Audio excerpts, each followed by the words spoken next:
இந்த ஜூலை மாதம் 21 இந்த செவ்வாய்க்கிழமை காலையிலே இந்த வார்த்தை கேட்கிற என் அன்பான தேவனுடைய பிள்ளைகளே, நீங்க நல்லா இருப்பீங்க, நல்லா இருப்பீங்க. இன்னைக்கு நீங்க ரொம்ப ரொம்ப நல்லா இருப்பீங்க. கர்த்தருடைய தயவும் கரமும் உங்களோடு கூடவே இருக்கிறது. கர்த்தருடைய பிள்ளைகளே, வாய் திறந்து சொல்லுங்கள், இன்றைக்கு எங்களுடைய காரிய கடமைகள் நல்லா இருக்கும். கர்த்தர் எங்களோடு கூடவே இருக்கிறார். இஸ்ரவேலின் பரிசுத்தர் எங்கள் நடுவில் எங்களோடு கூடவே இருக்கிறார். தீங்குகள் காணாதபடி காத்து கரம் பிடித்து நடத்துவார் என்று நம்புங்கள். வாய் திறந்து முழங்குங்கள். நல்லா இருப்பீங்க கர்த்தருடைய பிள்ளைகளே, நீங்க ரொம்ப ரொம்ப நல்லா இருப்பீங்க. பல நேரங்களில் பாருங்களேன், நாம் எதிர்பார்க்கக்கூடிய நன்மைகளை பார்க்கலும் சில வருத்தமான நிகழ்வுகள் வாழ்வில் வருவது போல் நமக்கு தென்படுகிறது. அப்படி வருத்தமா வந்துட்டா அதை வருத்தமாவே நினைக்காதீங்க. ஒரு பாடா வந்துட்டா அதை பாடாவே நினைக்காதீங்க. அதை ஒரு பாடமா எடுத்துக்கோங்க உங்க லைஃப்ல. ரொம்ப நல்லா இருப்பீங்க கர்த்தருடைய பிள்ளைகளை. பாருங்களேன், சில இடத்துல நடந்து போகும் பொழுது நம்ம காலை நாமளே இடிச்சுப்போம். வலி தாங்க முடியாத வலி வரும் பாருங்க, துடிச்சிருவோம். யாரை போய் திட்டுவோம்? சில இடத்துல இந்த கட்டை விரல போய் இடிச்சுப்போம் பாருங்களேன். எப்பா சுவர்ல போய் இடிச்சிரும். சில நேரங்கள்ல இந்த டோர் சாத்தும் பொழுது விரல் நசுங்கிடும். எப்படி இருந்தாலும் ஏதாவது ஒரு அனுபவத்தில் ஏதாவது ஒரு வயதில் அப்படி ஒரு ஏற்படுற வாய்ப்புகள் இருக்கு பாருங்களேன். வெண்டைக்காவை நறுக்கிறேன், தக்காளியை நறுக்கிறேன்னு சொல்லிட்டு சில பேர் பார்த்தீங்கன்னா விரலையே நறுக்கிடுவாங்க, விரலை வெட்டிப்பாங்க. தாங்களே நம்மளே செய்யற ஒரு சூழ்நிலை மாதிரி வந்துடும் பாருங்களேன். சில இடத்துல பார்த்தீங்களா ஆச்சரியமா இருக்கும். நடந்து போகும்போது சுவரில் இல்லை பில்லரில் தலையிடிச்சுப்போம். சாப்பிட்ற நேரத்தில் பாருங்க, சில நேரத்தில் உணவு பொருள் என்னதான் கவனமா சாப்பிட்டாலும் ஏதாச்சும் ஒரு கடினமான ஒரு பொருள் உள்ள போயிட்டு கடிப்போம் பாருங்க. நறுக்குன்னு பல்லுல போய் சிக்கிக்கும், மாட்டிக்கும், வலிக்கும் பாருங்க. பல்லுல கடிச்சு சில இந்த கடினமான இந்த ஏதாச்சும் ஒரு குட்டி ஒரு கல்லு மாதிரி கூட சில நேரத்தில் ஏதாச்சும் வந்துடும் பாருங்களேன். ஏதாச்சும் அபூர்வமா கடிச்சிருவோம் பாருங்க. உயிர் போற மாதிரி வலிக்கும், பயங்கரமா இருக்கும். சில நேரத்துல மென்னு சாப்பிடும் பொழுது நம்ம நாக்க நாமளே கடிச்சுப்போம், துடிச்சிருவோம் பாருங்களேன். சில பேர்லாம் நீங்க பாத்தீங்கன்னா இந்த மட்டன் எலும்பு போன் அது கடிக்கும் பொழுது பல்லே நொறுங்கிரும், பல்லே உடஞ்சிரும். அது மாதிரிலாம் நடந்திருக்கு. சில நேரத்தில் நீங்க பாத்தீங்கன்னா மீன் சாப்பிடும் போது கவனமா தான், எவ்வளோ அந்த முள் இருக்கும் பாருங்க மீன்ல, எவ்வளவு கவனமா முள்ளெல்லாம் எடுத்துட்டு சாப்பிட்டா கூட சில நேரத்தில் நாக்குல, சில நேரத்தில் தொண்டையில குத்திக்கிட்டு வெளியும் வராம அது படுத்தும் பாருங்க. பாடு, செம்ம பாடு, முள் குத்திக்கிட்டு. இது மாதிரி பல விஷயங்கள் எதிர்பார்க்காத சூழ்நிலையில நம்ம அறியாம பல நேரத்தில் லைஃப்ல வந்துருதுங்க. இப்போ இந்த மாதிரி சூழ்நிலையில நமக்கு வலி வருது பார்த்தீங்களா? நல்லா யோசித்து பாருங்க. அது வெறும் நமக்கு வலியை மட்டும் கொடுக்கலங்க, ஒரு பெரிய பாடத்தை சொல்லி கொடுத்துட்டு போகுது. இப்படி ஒரு அனுபவத்தில் நம்ம வந்துட்டோம்னு வச்சுக்கொள்ளுங்களேன். சாப்பிடும்போது மென்னு சாப்பிடும்போது நாக்க கடிச்சுக்கிட்டு ஒரு வலி வருத்தத்துக்குள்ள நம்ம போயிட்டோம்னு வச்சுக்கொள்ளுங்களேன். அது வெறும் வலி மட்டும் நம்ம கொடுக்கல, ஒரு பெரிய பாடத்தை சொல்லி கொடுத்துட்டு போயிருக்கு. அடுத்த முறை மென்னு சாப்பிடும் பொழுது ரொம்ப கவனமா சாப்பிடுவோம்.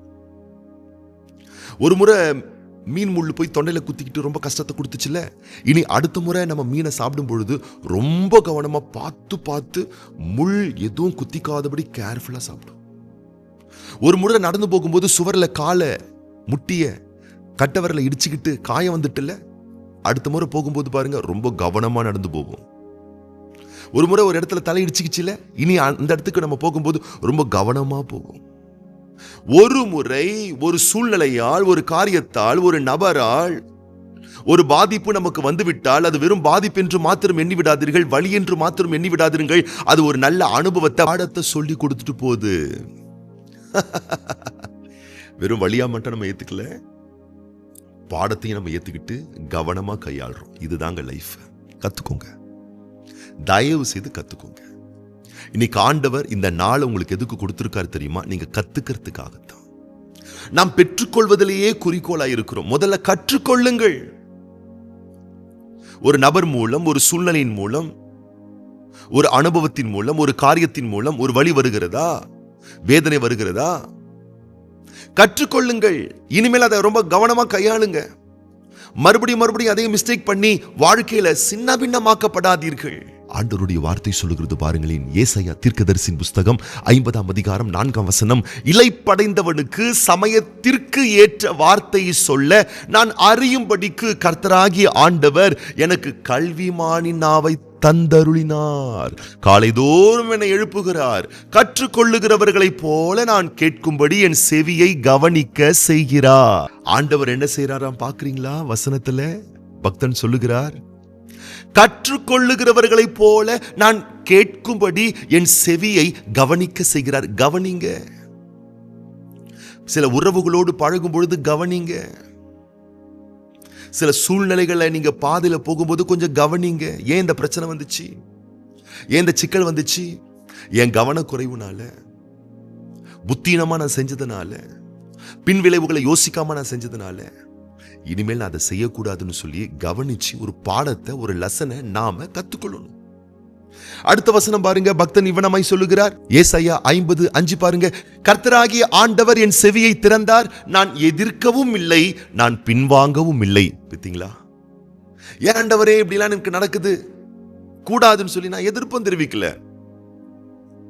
இவ்வளவு சவால்கள் இருக்குன்னு சொல்லிட்டு முன் வச்ச கால பின்னாடியே வைக்கல.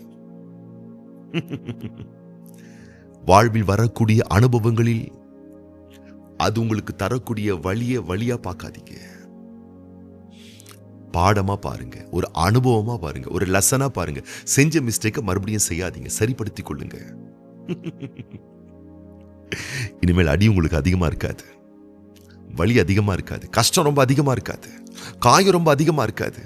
அது ஒரு பாடத்தை உங்களுக்கு சொல்லி கொடுத்துட்டு போயிருக்கு. ஆகவே வாழ்வில் அத்தனையும் உங்களுக்கு அனுபவங்களே, பாடங்களே, கற்றுக்கொள்ளுதலே என்ற உன்னத புரிதலை ஏற்படுத்திக் கொள்ளுங்கள். ஏன் வந்துச்சு, எதுக்கு வந்துச்சு, இவங்க ஏன் வந்து குழப்பத்தை ஏற்படுத்திட்டாங்க, இவங்க ஏன் வந்து இப்படி பண்ணிட்டாங்க, இப்படியே எனக்கு நடக்கணும், இது ஏன் வரணும்?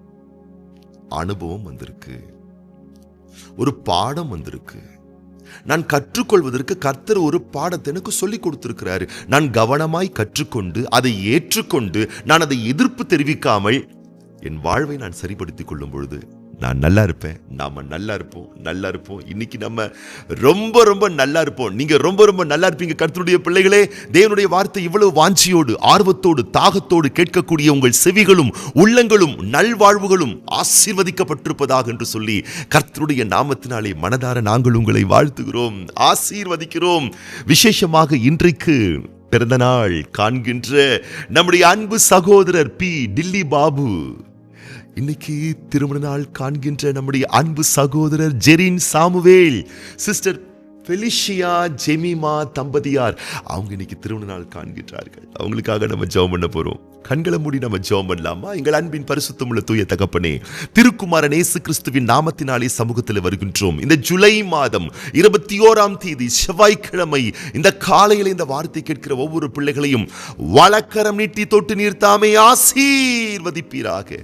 ஏன் எனக்கு இப்படிப்பட்ட ஒரு சங்கடம் வரணும்னு சொல்லி முடிய பிள்ளைகள் கேள்விகளை எழுப்பாமல் கற்றுக்கொள்வதற்காகத்தான், ஒரு பாடத்தை படிப்பித்துக் கொள்வதற்காகத்தான், ஒரு நல்ல அனுபவத்தை பெற்றுக்கொள்வதற்காகத்தான் இது என் வாழ்வில் நிகழ்ந்தது என்ற புரிதலை நீருமுடைய பிள்ளைகளுக்கு ஏற்படுத்தி, ஏசாயா தீர்க்கன் சொன்னது போல கற்றுக்கொள்ளுகிறவர்கள் கேட்கும்படி, நான் கவனிக்கும்படி என் செவியை திறக்கிறார். நான் அதற்கு எதிர்ப்பு தெரிவிக்காமல் அந்த அனுபவத்தை கற்றுக்கொண்டேன் என்று பக்தன் சொன்னது போல நம்முடைய பிள்ளைகள் வாழ்வில் வரக்கூடிய எல்லா சூழ்நிலைகளிலேயும் நல்ல அனுபவங்களை கற்றுக்கொள்ள, பெற்றுக்கொள்ள ஒவ்வொரு பிள்ளைகளுக்கும் நிறுத்தாமை உதவி செய்வீராக.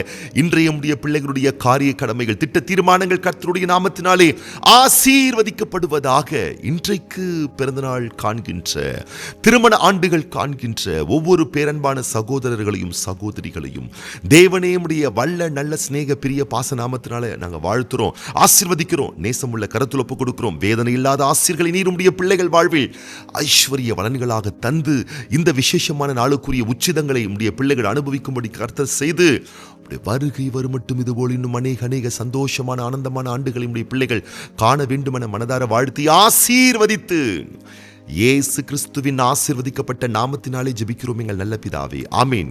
நல்லா இருப்பீங்க. இன்னைக்கு நீங்க ரொம்ப ரொம்ப நல்லா இருப்பீங்க.